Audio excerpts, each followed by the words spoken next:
Boa noite a todos.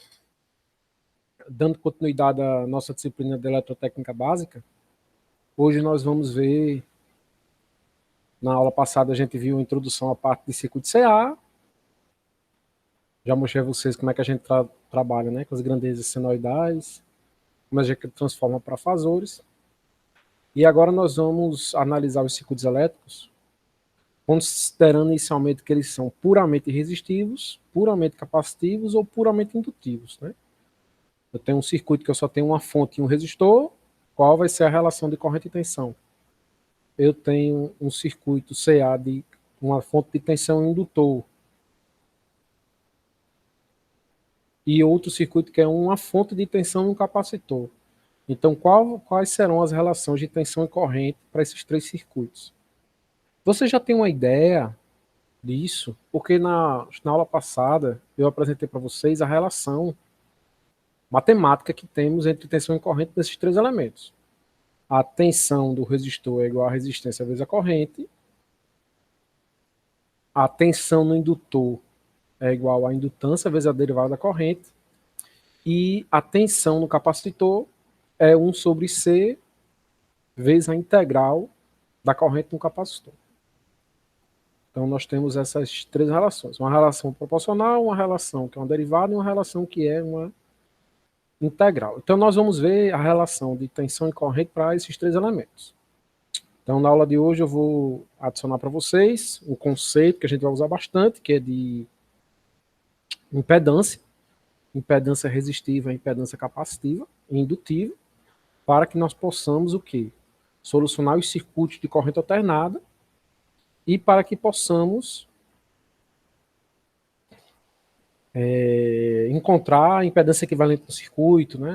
Também uma forma, ou encontrar as correntes de malha no circuito em regime em corrente alternada.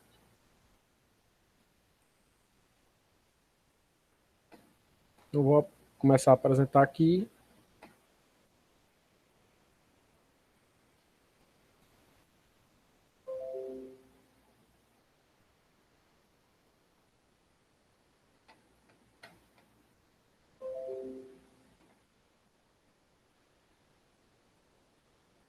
Então, circuitos em corrente contínua, né, que eu já tinha mostrado para vocês. Vamos relembrar lá os conceitos. O que é corrente elétrica? Né? O movimento de elétrons, o movimento ordenado de elétrons. Esse movimento só ocorre se houver uma pressão externa capaz de movimentar os elétrons. A sua unidade vai ser dada em o quê? Em ampere. A tensão é a pressão externa necessária para que os elétrons se movimentem, e essa pressão externa é uma diferença de potencial. Eu tenho que ter uma diferença de potencial para que os elétrons possam circular. E a unidade da tensão é dada em volt. Às vezes vocês podem encontrar o termo voltagem e amperagem, pessoal. Esse termo não é o correto. O termo correto mesmo é tensão elétrica e corrente elétrica. Só esqueci de falar para vocês, né? Esses slides que eu uso é do professor Arrendes, ele já fazia um tempo que eu não dava essa disciplina, ele disse que fez algumas adaptações para forma remota. Então o professor Arrendes ele passou os slides dele para mim, aí eu misturo algumas coisas nos meus slides com os slides dele. Então desde já eu agradeço, né, ele por ter liberado os slides, né? Acredito que tem muita coisa aqui que fica melhor explicado, né? E quando na aula presencial a gente acaba tendo um quadro, né, para fazer os desenhos, aí fica mais fácil do que você fazer de forma remota. E a resistência é o quê? É a oposição à passagem da corrente elétrica. Essa unidade é ohms. Então nós temos aqui uma fiação que alimenta essa bateria, alimenta a fiação, e aqui eu tenho uma lâmpada. E essa tem uma diferença de potencial entre o polo positivo e negativo da bateria que faz com que haja circulação de corrente. Então, essa fonte de tensão aplica a tensão, a resistência é devido à fiação e ao equipamento, que é a lâmpada, e a corrente elétrica é o quê? É o fluxo de elétrons desse fio por esse equipamento, que é a lâmpada.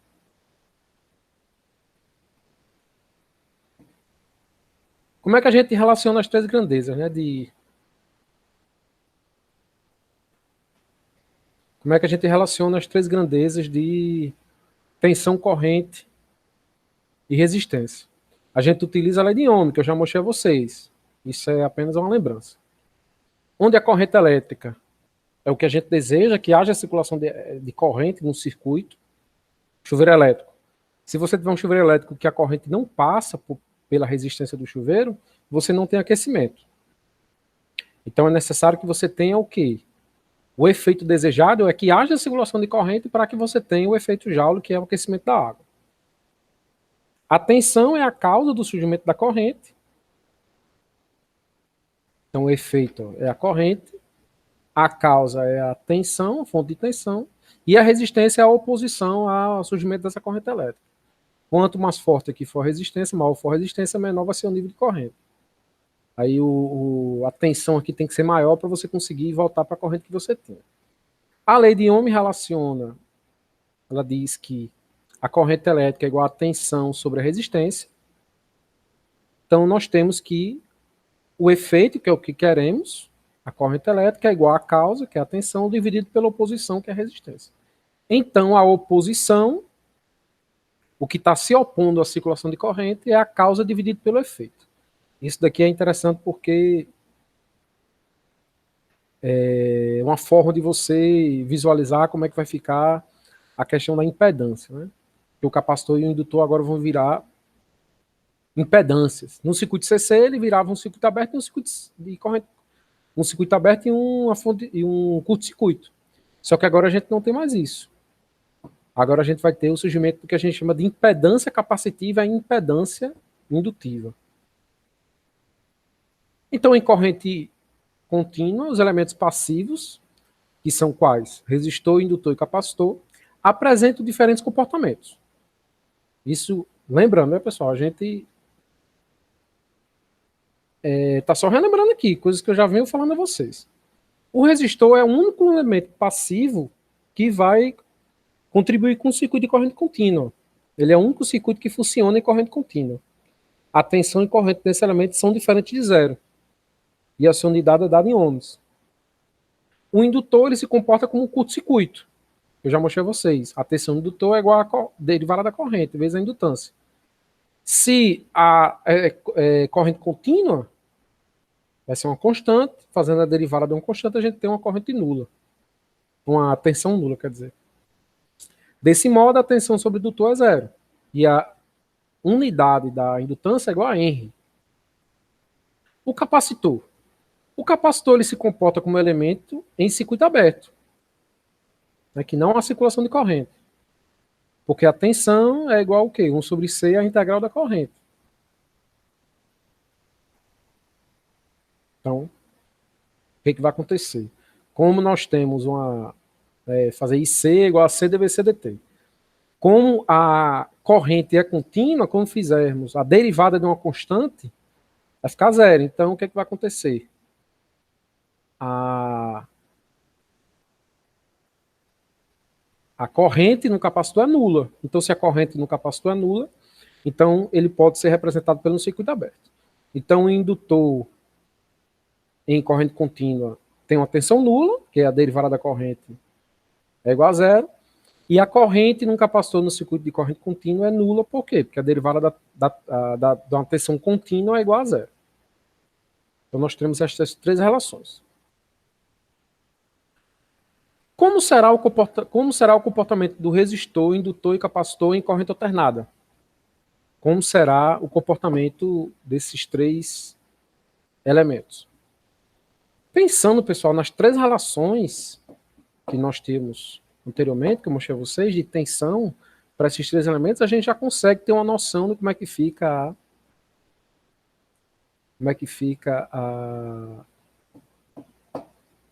a tensão, né, desses elementos. Deixa eu só pegar um copo com água aqui.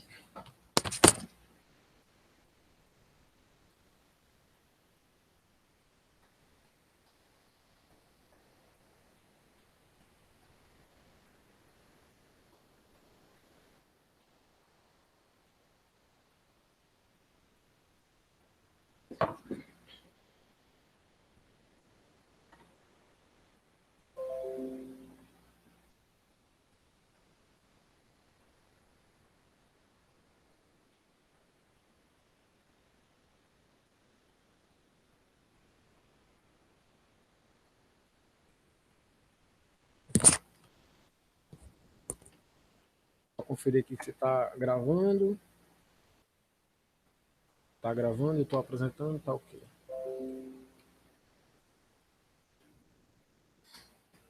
Ó, vamos lá.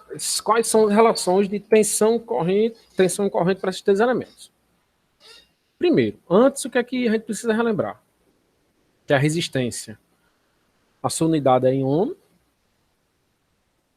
e essa resistência pode ser chamada como carga resistiva ou carga ôhmica.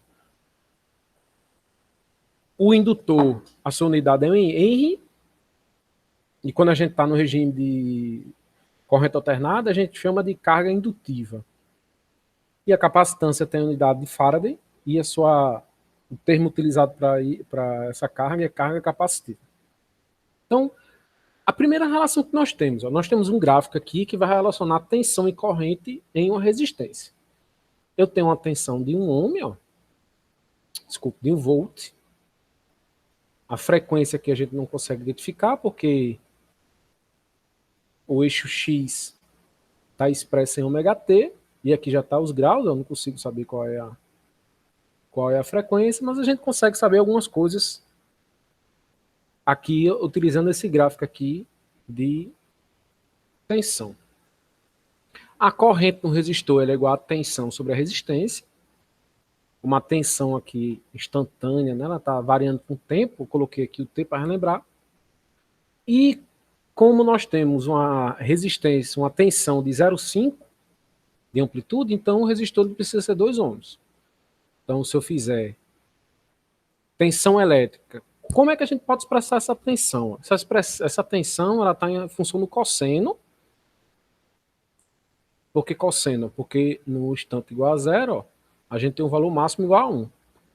Ou a gente poderia dizer que essa tensão é 1 cosseno de ômega-t ou 1 seno de ômega-t mais 90 graus. Por que mais 90? Porque um cosseno é um seno adiantado em 90 graus. Então, como essa carga ela tem uma resistência de 2 ohms, quando eu divido a tensão pela resistência, eu encontro uma corrente de meio ampere cosseno de ômega-t. Vejam que não existe diferença de fase entre a tensão e a corrente, porque a relação é proporcional. A relação entre corrente e tensão é proporcional. Se eu tiver um resistor de 1 ohm, a tensão e a corrente vai ser a mesma amplitude e a mesma fase. Então veja que a corrente elétrica tem a mesma frequência, que é o ômega-t.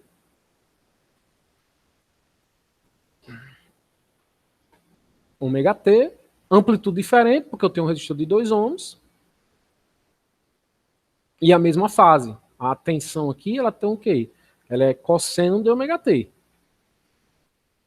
Então, nós temos uma relação de proporcionalidade, né? A fase é igual para um circuito resistivo, a fase entre a corrente e a tensão é igual, não tem diferença angular entre essas duas grandezas no circuito resistivo, e a amplitude vai depender da resistência. O indutor. Como é que eu posso encontrar a corrente no indutor? Eu tenho uma tensão da mesma forma lá da resistência, que é cosseno de ômega-t, e eu quero encontrar a expressão da corrente. A corrente no indutor, se a tensão é igual à indutância vezes a derivada da corrente, então a corrente é 1 sobre L integral da tensão sobre a indutância. Então, substituindo a expressão da tensão no indutor, aqui a tensão V, tensão no indutor é igual a cosseno de ômega-t, a gente vai fazer o quê? Essa integral, a integral do cosseno é igual ao seno, esse L aqui já está fora. Só que a gente tem que fazer o quê? Ó? Quando a gente vai fazer essa derivada, essa integral, a gente tem que fazer o quê? 1 sobre a derivada da parte interna do seno. Fica seno de ômega-t vezes 1 sobre a derivada dessa parte interna. Né? Seno de A, cosseno de a integral é seno de A vezes 1 sobre a derivada de A. Como A aqui é ômega-t e a nossa integral é em função de t, Então, esse termo aqui, ômega, ele está o quê? Ele está vindo aqui para fora. 1 sobre a derivada de ômega t, a derivada de ômega t em função t é o quê? É o valor de ômega. Se considerarmos, né, aquela mesma proporção de 2 vezes entre corrente e tensão, que a gente viu lá na resistência, considerando aqui que 1 sobre ômega L é igual a 2, então a corrente elétrica ela vai ter o quê? A amplitude de 0,5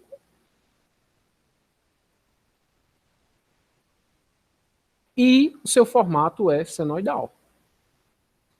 Vejam que aqui eu tenho um cosseno padrão, aquele cosseno que tem amplitude de 1 e tem, no instante zero, eu tenho um valor positivo, né? O pico positivo. E aqui eu tenho um seno padrão. Só que o seno padrão tem amplitude de 1, né? Esse daqui está com meio, né? Que é o valor da corrente, a amplitude da corrente. Então, a expressão da corrente é seno de 0,5 vezes seno de ômega t. Se eu quisesse expressar essa corrente em função da tensão, em função do cosseno, aí a gente tem que se perguntar, o que é um seno? É um cosseno atrasado.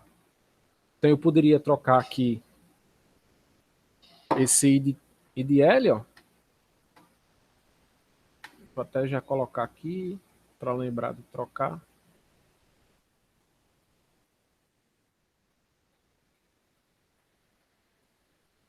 Aqui é cosseno do ômega t.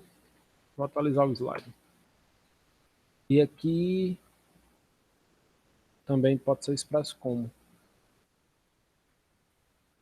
cosseno de ômega t menos 90 graus. Então, essa é a relação que nós temos entre tensão e corrente no circuito resistivo.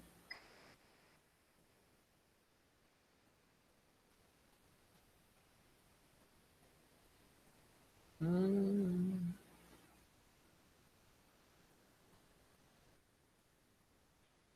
botar o zero mesmo. Pronto. 90 graus. E aqui também a gente podia, né, expressar, só para vocês lembrarem dessas relações, poderia ter expressado essa corrente aqui em função de um seno. 90 graus.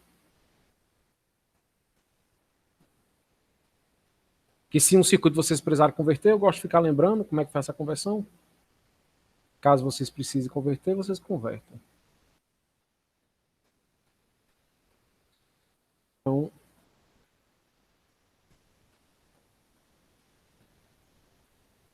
essa corrente do indutor é meio de seno de ômega t ou um cosseno atrasado de 90 graus. Então, o que a gente vê em relação à tensão e à corrente?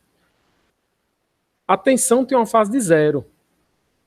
Já a corrente tem uma fase de menos 90. Então, a corrente ela é atrasada de 90 graus em relação à tensão.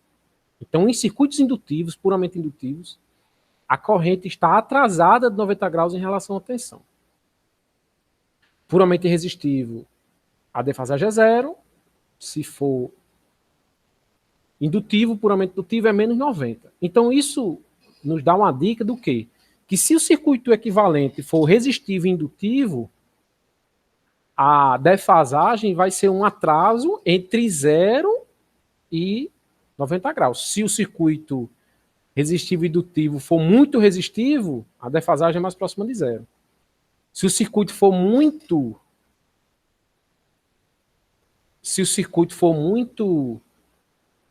indutivo, a defasagem vai ser mais próxima de 90 graus. Mas se for puramente resistivo, é 0 graus a defasagem. Se for puramente indutivo, menos 90. E agora, se o circuito for... Se o circuito for...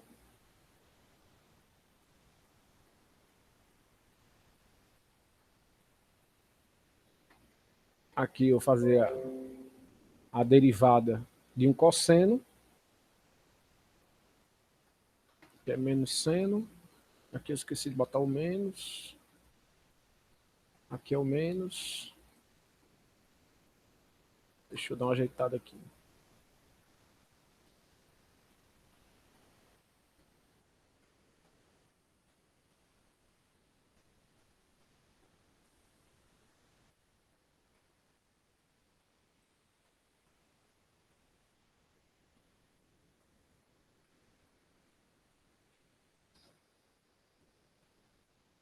Eu vou colocar depois. Então, vamos ver aqui, pessoal. No circuito capacitivo, a corrente é igual a capacitância vezes a derivada da tensão. Se a tensão ela é a mesma que a gente tinha anteriormente, cosseno de ômega t, o que é que nós vamos ter? A derivada do cosseno é igual a menos seno, e nós temos que multiplicar pela derivada dessa parte interna, né? Derivada de ômega t, que é igual a ômega. Então a corrente do capacitor é igual a menos C ômega seno de ômega t. Se esse termo aqui ó, for 2C vezes ômega, for igual a meio, então a gente vai ter o quê? Não é para continuar com a corrente com a mesma amplitude. A gente vai ter uma corrente que é menos meio de seno de ômega t. Só que esse sinal de menos, pessoal, ele faz o quê? Ele dá um avanço de 180 graus no sinal. A gente pode substituir esse menos. Se eu pego o cosseno e multiplico por menos 1, esse pico aqui vai acontecer aqui embaixo. Então é como se eu estivesse somando ou subtraindo 180. Então eu vou pegar aqui, ó, IC é igual a menos meio de seno de ômega t. Somo com 180 para tirar o negativo, ó. E eu posso converter também para cosseno.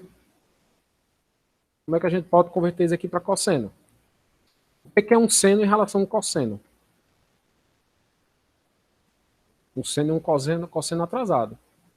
Então 180 menos 90 vai ser igual a 90.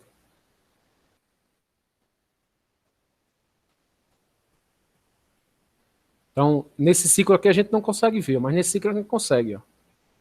O pico da tensão está aqui, ó, em 360. O pico da corrente está acontecendo em 270. Ó. Ele está adiantado de 90 graus, que é o que a gente vê aqui. Ó. Por que eu estou expressando isso aqui, pessoal? Porque, como eu digo, né, você tem um circuito elétrico, você tem fontes com cosseno e com seno, aí sempre a gente tem que usar uma referência, usar só o seno na hora de transformar para fazer ou só o cosseno. Então, por isso que eu estou relembrando como é que faz essa transformação. Então, inicialmente, nós temos que a corrente é a capacitância vezes a derivada da tensão. Considerando que o ômega C é igual a meio, a corrente pode ser expressa de três formas. Menos meio de seno de ômega t. Para tirar esse meio aqui, a gente soma com 180. E eu posso transformar esse seno num cosseno. Que o seno é o quê? É um cosseno atrasado de 90 graus. Então eu faço 180 menos 90. Então eu tenho... Eu vou até colocar aqui, para depois vocês estudarem. 180 menos 90.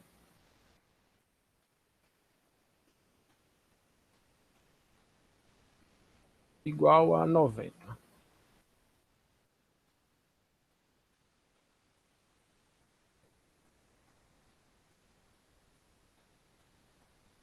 Então, são essas relações, pessoal, que nós temos para o circuito puramente capacitivo.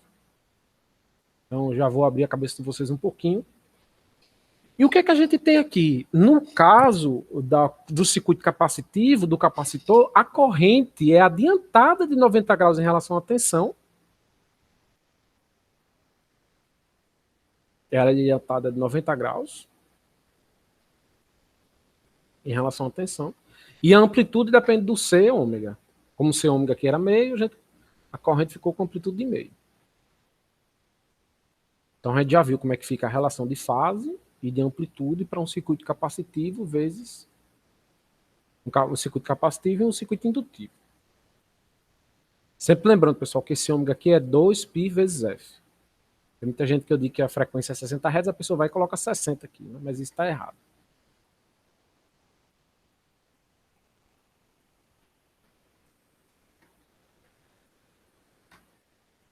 Então, né? Isso que eu mostrei para vocês foi mais uma coisa para a gente pensar, né? Mas vamos ver agora formalmente. No circuito puramente resistivo, apenas a resistência é diferente de zero. O capacitor indutor seria um zero, né? Porque só tem um resistor. Considerando aqui que essa fonte de tensão é um seno de ômega t, a corrente elétrica vai ser um valor de pico, que é em máximo, vezes seno de ômega t. Como eu tinha dito anteriormente, ó, a fase entre a corrente e a tensão é zero, né? Não existe diferença angular entre as duas. Agora, a amplitude depende do quê? Depende do valor da tensão dividido pela resistência. Então, a corrente elétrica no circuito resistivo vai ser o quê? A corrente máxima, o pico, vai ser o valor máximo da tensão sobre a resistência vezes seno de ômega t. É que eu tenho aqui, eu tenho a tensão. Aqui eu tenho um resistor de 2, né? Porque a corrente está mais ou menos a metade do valor da tensão. Quando a tensão for máxima, a corrente também será. Por quê? Porque nós temos uma relação proporcional entre tensão e corrente. Dessa forma, diz que no circuito puramente resistivo, a tensão e corrente estão em fase. A diferença angular entre tensão e corrente no circuito resistivo é zero. E como é que a gente pode representar os fasores? Como é que eu vou converter essa tensão para um fasor? Considerando o seno, né, como referência para fazer a transformação, vai ser V máximo dividido por raiz de 2, fase zero, o fasor tensão, e o fasor corrente vai ser I máximo sobre raiz de 2, V, fase zero. Por quê? Porque os fasores são representados em valores eficazes. O fasor ele pode ser representado por grandeza de pico também, valor máximo. Tem alguns livros que até fazem isso, né? Mas eu prefiro representar o valor RMS. Porque assim, pessoal, o fasor ele é arbitrário. Você pode dizer que ele representa o valor de pico, o valor RMS, a metade do valor de pico. Só que quando a gente for converter para valor instantâneo, a gente tem que usar a mesma referência. Eu não posso converter meus fasores, meu grandeza senoidal para fasor, dizendo que o valor de pico é o massa, é o módulo do fasor, e depois, quando eu for converter para regime instantâneo, né, senoidal, cossenoidal, dizer que é o valor RMS. Então, tem alguns livros que dizem que o módulo do fasor é o valor de pico. Aqui na disciplina a gente vai utilizar o valor RMS. Então, o fasor tensão é o valor de pico da tensão sobre raiz de 2, fase zero. E o fasor corrente é o valor RMS da tensão sobre a resistência, né? Esse valor RMS sobre a resistência, fasor zero. Como lá a gente tinha, então, a gente vai ter o quê? O fasor corrente vai ser o valor RMS, vai ser o quê? Vai ser o valor RMS da tensão sobre o valor da resistência. Tudo isso aqui vai ser o valor RMS da corrente. Isso daqui vai ser o valor máximo da corrente, que é V máximo sobre R, e o valor máximo da corrente sobre raiz de 2 vai dar igual ao valor eficaz. Então, a gente pode usar aquela regrinha lá do conceito de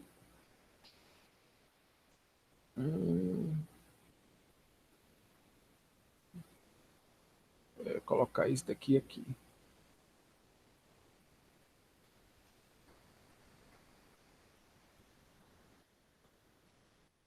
Vou colocar aqui.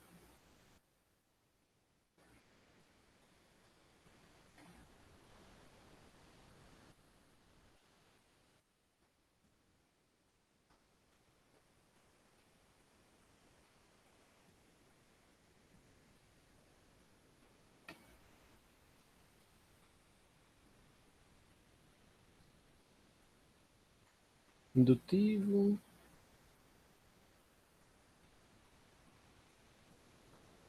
Vou colocar aqui só para a gente relembrar o que é cada coisinha dessa. Efeito e oposição. Resistivo, resistivo. Então, o que a gente pode trazer lá para a regrinha de lei de Ohm? O efeito é igual a causa sobre a oposição. A corrente, que é o que a gente espera, é a tensão dividido pela resistência. Ou seja, a resistência é igual à tensão sobre a corrente. Considerando isso aqui, o que, é que a gente tem? Ó? A oposição, se a gente tentar encontrar a oposição para um circuito resistivo, é fasor tensão sobre o fasor corrente. Se eu pegar aqui o fasor tensão, que é o valor RMS da tensão, fase zero, valor RMS da corrente, fasor zero, posso cortar esse máximo raiz de 2, máximo raiz de 2. Esse R vem para cima, né? Como a gente está fazendo divisão de fasores, que estão representados na forma polar, é só a gente fazer a subtração dos ângulos, né? 0 menos 0 é igual a 0. Então, a oposição no circuito resistivo seria o próprio resistor. Portanto, a única oposição em corrente alternada à passagem da corrente elétrica é a própria resistência. E essa oposição tem dimensão de ohm e é representada apenas pela parte real de um número complexo. Então, eu tenho um número complexo aqui representado na forma polar.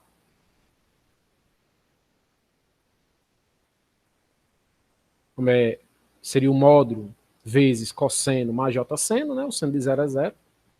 Então, a gente tem que a representação retangular é igual ao resistor. Então, a oposição para um circuito puramente resistível é a própria resistência. Então, isso daqui, pessoal, é o que a gente vai chamar de impedância. A impedância resistível é a oposição para circuitos de corrente alternada. Quando ele é puramente resistivo, né, vai ser igual lá, a oposição vai ser igual ao circuito CC. A corrente vai depender apenas do valor da resistência. Quando o circuito é indutivo, a gente tem a resistência nula e a capacitância nula. Considerando aqui que essa corrente é Imax seno de ômega t, e que a tensão sobre a indutância é L, D, I, dt, lembra isso aqui, pessoal? Eu mostrei no começo da aula, eu mostrei as relações, eu estou mostrando novamente. Só que aqui está um pouquinho expresso, um pouquinho diferente. Né? Lá eu dizia as tensões, aí aqui ele está mostrando a corrente. Se a corrente for considerada como Imax seno de ômega t, segundo segundo Faraday, a indução de tensão em uma bobina é dada pelo quê? Ó? O indutor é igual ao número de voltas vezes a derivada do fluxo. E que a indutância própria de uma bobina é igual ao número de espiras vezes a derivada do fluxo. Em relação à corrente, né? Aqui em relação à tensão, aqui em relação à corrente. Fazendo a variação multiplicando lá o que a gente tinha, né? O DI dt, né? Pegando essa expressão que a gente tem aqui, ó. E multiplicando DI em cima e DI embaixo, né? Trazendo o DI para cá, esse de baixo e o de cima deixando aqui.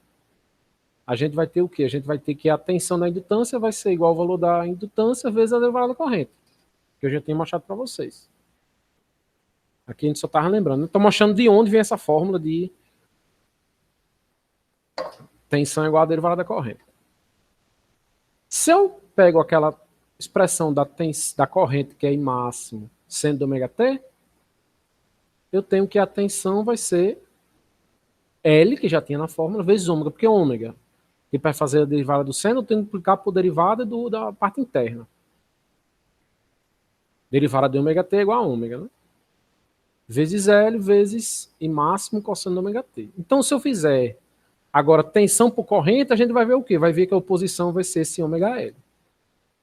Então, a tensão elétrica, né, ela vai ser expressa pela função cosseno, mas como a corrente estava em seno, vamos trazer para o seno. Um cosseno é um seno adiantado de 90 graus. Aqui está representado em radianos. A tensão no indutor é igual a ômega L, que vai ser a nossa oposição, vezes a corrente máxima, vezes o seno de ômega t mais 90 graus. Agora a gente tem diferença de fase. A corrente é seno e a tensão é cosseno. Como eu tinha dito a vocês, a corrente em um circuito indutivo ela é atrasada de 90 graus em relação à tensão. Porque se a tensão é expressa em cosseno e a corrente em seno, a gente sabe que um seno é um cosseno atrasado. O seno é um cosseno atrasado de 90 graus. Então a gente tem o que aqui? Ó? A tensão elétrica, ó, e aqui a corrente elétrica. A corrente elétrica está atrasada de 90 graus em relação à tensão.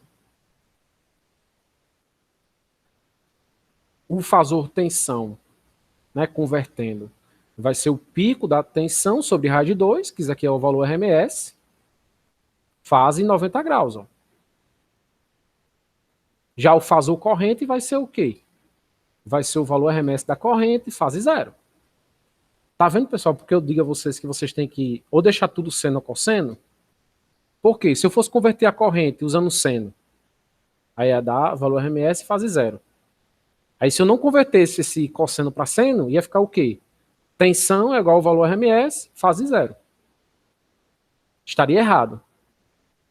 Então, para converter o seno e cosseno para fasor, em um mesmo circuito, ou eu tenho que deixar todas as grandezas em seno e todas as grandezas em cosseno. Lembrar que existe uma defasagem de angular entre essas duas grandezas, seno e cosseno.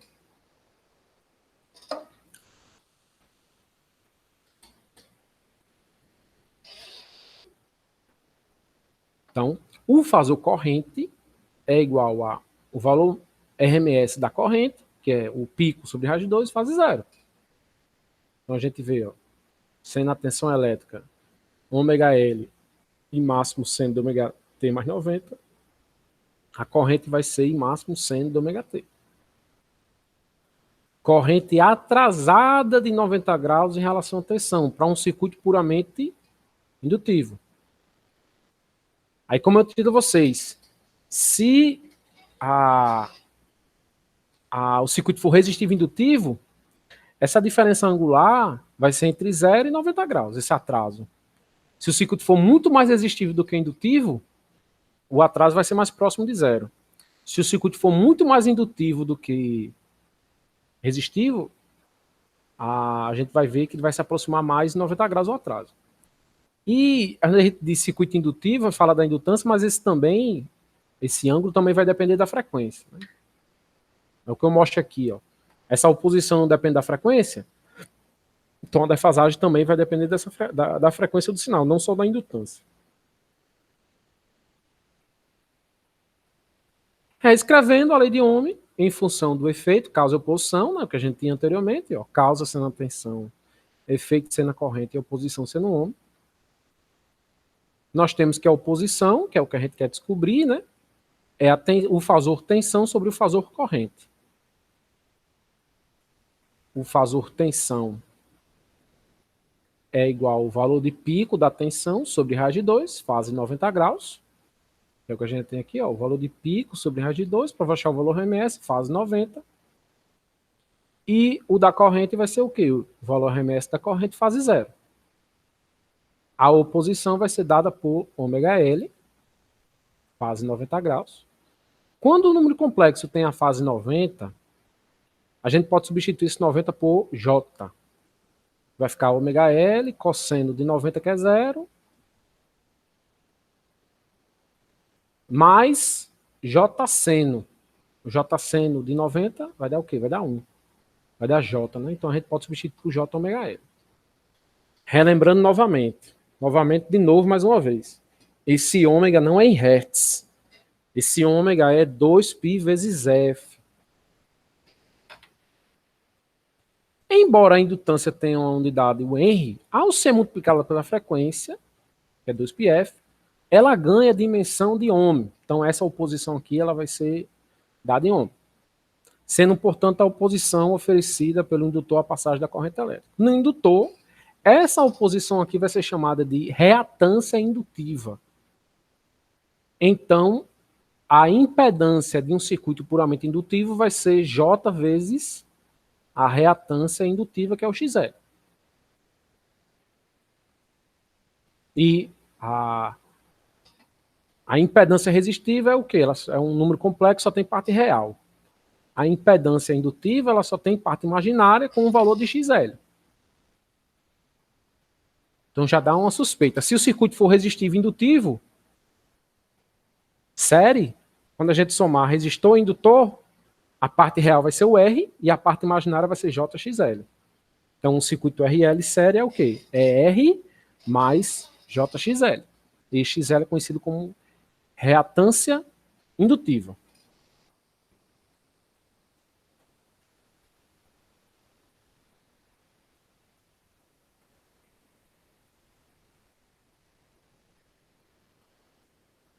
E aí, pessoal, como é que vocês acham agora que a gente vai ter para a relação capacitiva?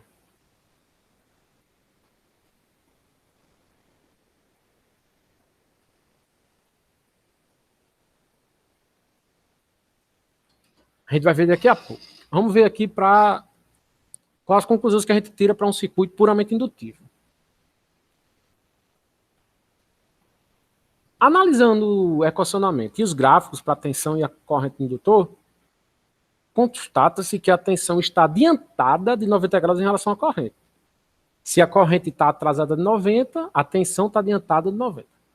Também pode-se dizer, que é o que a gente mais utiliza, né? A gente sempre, a maioria das vezes a gente usa a tensão como referência, né? Então, se a minha tensão é a referência de se está atrasado ou adiantado em relação a ela.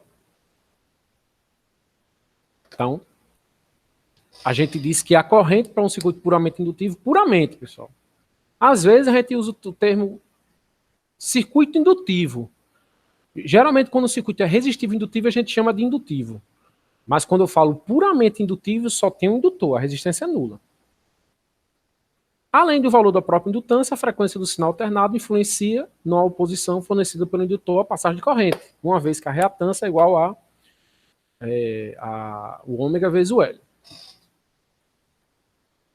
Né? Isso é a reatância indutiva. A reatância é o XL. A impedância indutiva é o JXL. Essa impedância aqui vai ser o que a gente chama de oposição. Como é que fica no circuito puramente capacitivo? Num circuito puramente capacitivo, só o capacitor é diferente de zero. A resistência é nula e o indutor é nulo. Considerando aqui que a tensão é igual a V máximo seno do ômega T, e que a corrente elétrica num capacitor é igual à derivada da corrente no tempo, nós podemos encontrar a relação da corrente e a tensão, que eu já mostrei a vocês, mas ela vem daqui, dessa relação. A quantidade de carga acumulada num capacitor é igual à capacitância vezes a tensão. Então, se eu substituo aqui esse Q nessa expressão, eu vou ter que a corrente é igual àquela que eu disse a vocês. Aquela fórmula. Corrente vai ser derivada da capacitância vezes a tensão. Como a capacitância é uma constante, a gente fica com IC igual a C dVc dt. Que é o que a gente tem aqui, ó. Corrente elétrica é capacitância vezes a derivada da tensão. Desenvolvendo, usando essa expressão que eu tenho aqui, ó. IC é igual a C vezes V máximo seno do ômega T. A gente encontra que IC é igual a ômega C, V máximo cosseno do ômega T. Pessoal, essa questão de derivada integral a gente está usando aqui para mostrar a relação dos circuitos puramente indutivo e puramente capacitivo. Só que quando vocês tiverem um circuito com vários elementos, vocês não vão precisar usar essas integrais derivadas, não. Você tem que saber o quê? Que a relação de fasor tensão e fasor corrente para um circuito puramente indutivo é o quê? É o JXL. Aí vocês, quando o circuito é indutivo, vocês vão converter o indutor para essa impedância JXL. O resistor, vocês vão converter para R. E o capacitor, vou mostrar agora para que vocês vão converter. Então, depois que vocês convertem capacitância, indutância e resistência para impedância, aí vocês não vão ter que fazer mais nenhuma derivada integral. E, na verdade, vocês nem precisam desde o começo, né? Porque você já sabendo que a impedância do indutor é JXL, a impedância do resistor é R, e a impedância do capacitor, vou mostrar a vocês que é menos J, 1 sobre ômega C, então vocês já convertem esses elementos para impedância e depois vocês vão poder fazer série desses elementos, paralelo, vão poder converter de delta para estrela ou de estrela para delta. Aí depois que vocês simplificaram o circuito, vocês vão poder encontrar as tensões, as correntes daquele circuito elétrico.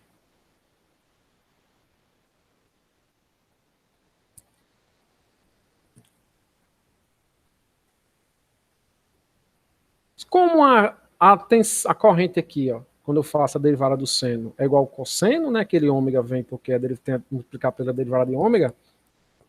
Então, deixa eu só ver se... Então, substituindo o cosseno pelo seno, já porque eu estava com a tensão em seno, já vai ter que converter para fasor.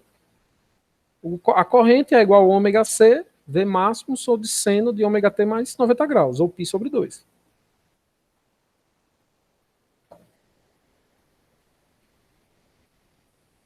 Então, isso daqui agora vai ser, quando a gente for fazer tensão sobre corrente, a gente vai ver que isso daqui a oposição vai depender desse valor aqui de ômega C, 1 sobre ômega C. Substituindo, né, a tensão, trocando pelo fasor, que é o valor RMS fase zero, e a corrente pelo valor RMS, que é o valor de pico da tensão, o valor RMS, né, da corrente, que é o valor de pico aqui da corrente, ó, sobre raiz de 2,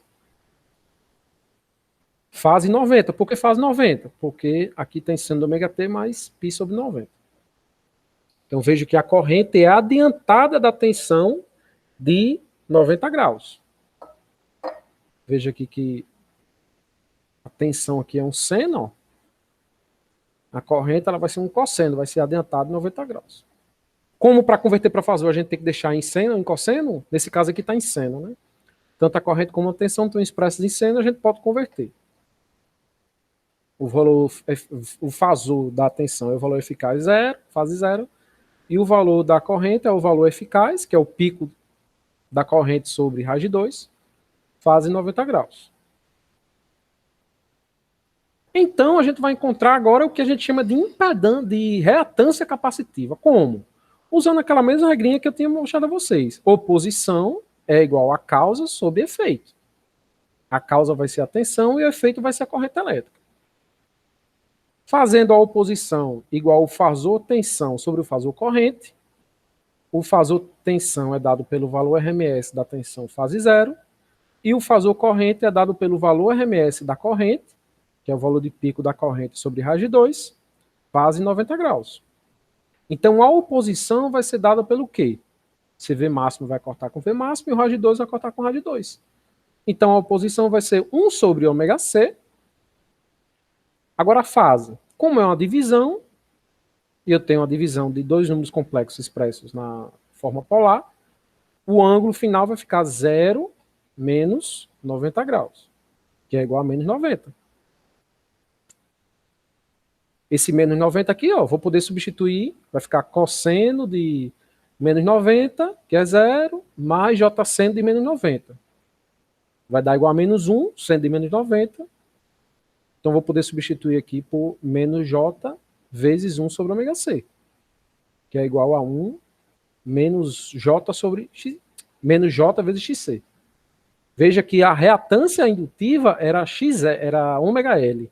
A reatância capacitiva vai ser 1 sobre ômega C. Diferente.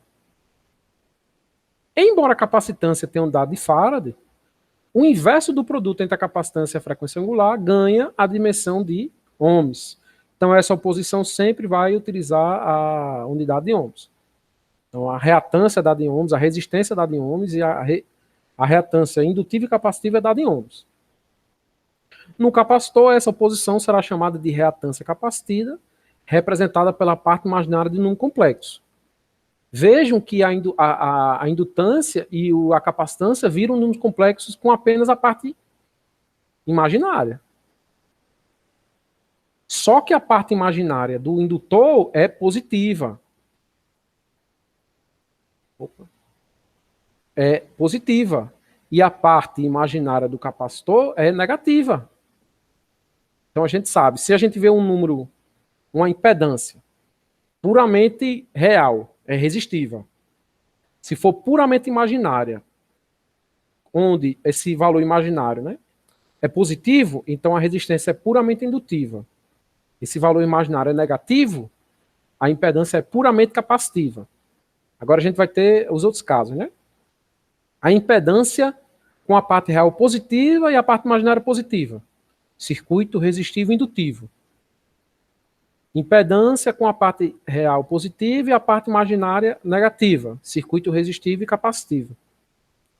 Aí vocês podem me perguntar, se por um acaso a impedância ela for ter a parte real negativa e a parte imaginária negativa ou positiva, essa impedância ela não existe, porque não existe resistor negativo. Então, a impedância ela só pode estar no primeiro quadrante lá da representação. Então, se alguém teve dúvida do que eu estou falando, pausa, vai lá no slide do número complexo e vê a representação lá do número complexo, naquela onde o eixo Y é a parte imaginária e a parte X, o eixo X é a parte real. Então, uma impedância ela só pode estar no primeiro ou no quarto quadrante. Ela nunca vai estar no segundo nem no terceiro, porque a gente não tem resistência negativa. Então, quais são as análises que a gente tem para o circuito capacitivo? O que é que a gente pode tirar de um circuito puramente capacitivo? Analisando o equacionamento e os gráficos para a tensão e corrente no capacitor, constata-se que a tensão está atrasada de 90 graus em relação à corrente. Então, a corrente está adiantada de 90 graus em relação à tensão.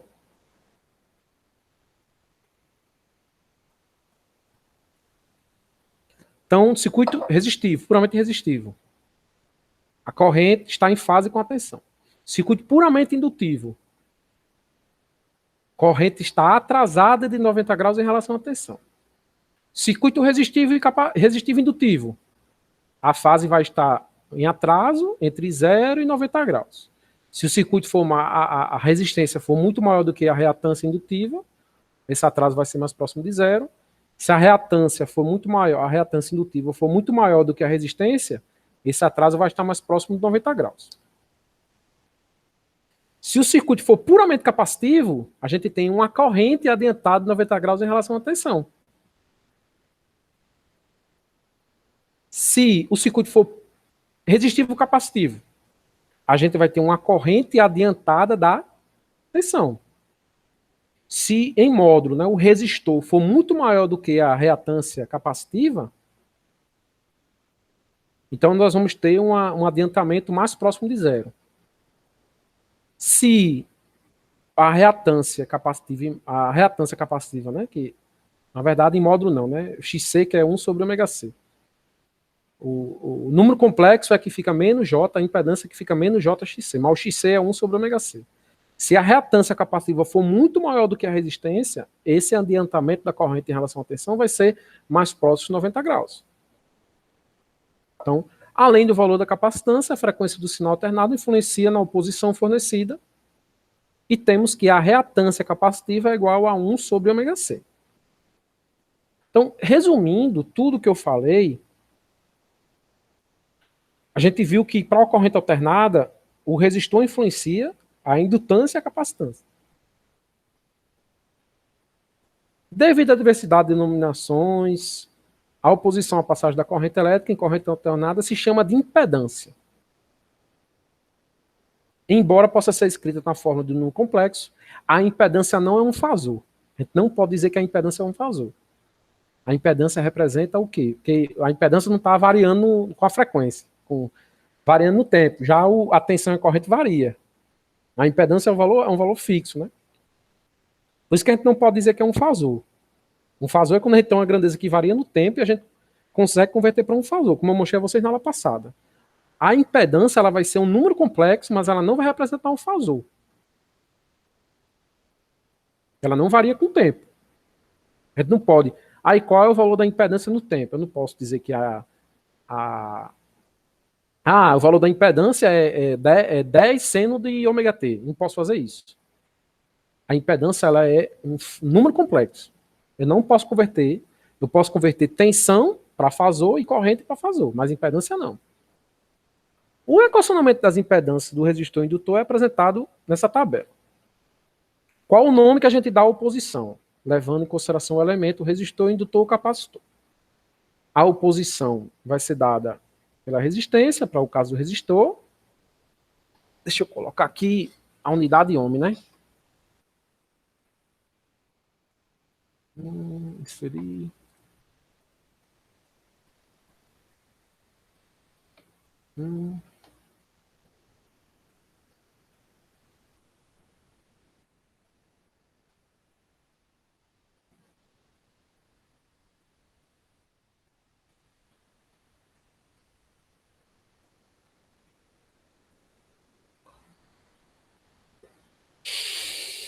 Vamos lá. Então, a resistência é o nome da posição, a sua impedância na forma polar, né, que seria ZT, ZR, é R face zero, ou na forma retangular R.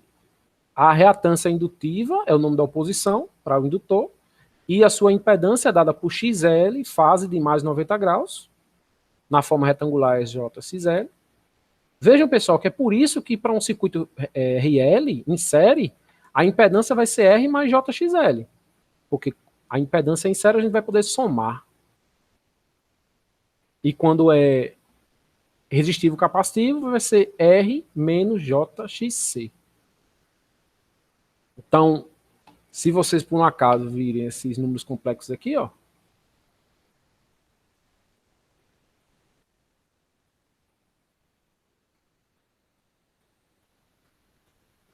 Z igual a 2 ohms.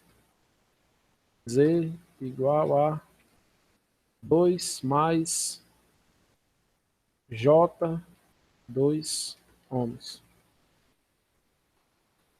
Z igual a 2 menos J 2 ohms. E Z igual a menos 2 mais 2J ohms. Então vamos brincar aqui como é que a gente converte essas quatro grandezas aqui, essas quatro impedâncias, descobrir se é resistiva, se é capacitiva. Essa primeira impedância aqui, ela é o quê? Ela é um resistor e a resistência dela é igual a 2 ohms. Esse circuito aqui, ó, Z igual a 2 mais J ohms, é um circuito resistivo indutivo, porque a parte real é positiva, é um circuito RL, onde o resistor é igual a 2 ohms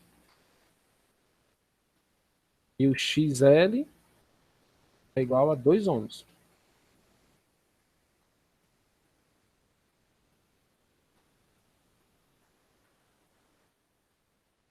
E se por um acaso a impedância for 2 menos 2J, a gente sabe que é um circuito RC, onde R é igual a 2 ohms. A gente passa aqui para não ficar aparecendo com 20. E o XC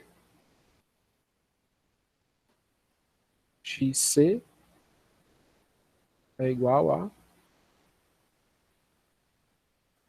2.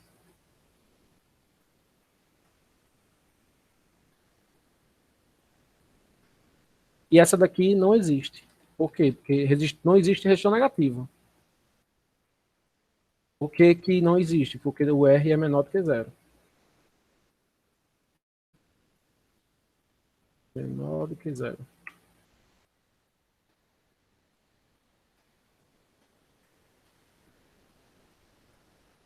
Então, botei aqui, ó, um exemplozinho só para a gente brincar, né?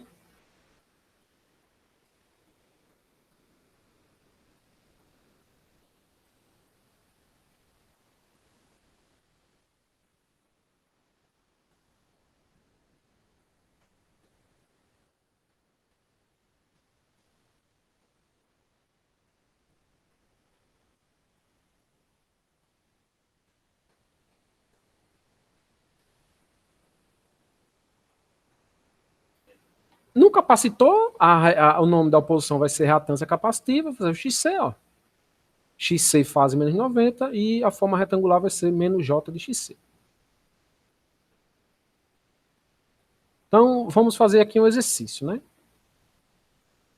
Considerando que um circuito ele é puramente indutivo e a indutância ela é 0,5, ela é alimentada por uma fonte de tensão de 110 volts. Olha, pessoal, se eu digo que uma tensão senoidal, uma fonte de tensão senoidal ela é 110 volts, eu não preciso dizer que é valor RMS. Por quê? Porque quando eu especifico uma fonte de tensão, a tensão é valor RMS. Lembre da tomada de vocês. A tomada de vocês é 220, esse valor é o quê? RMS. Nunca um eletricista chegou para vocês, ó, a tomada que eu instalei aí é 310 volts, que é o valor de pico. Ela vai ser expressa em valor RMS. Então eu não preciso dizer que se a tensão está dizendo que é 110 volts, isso é valor RMS.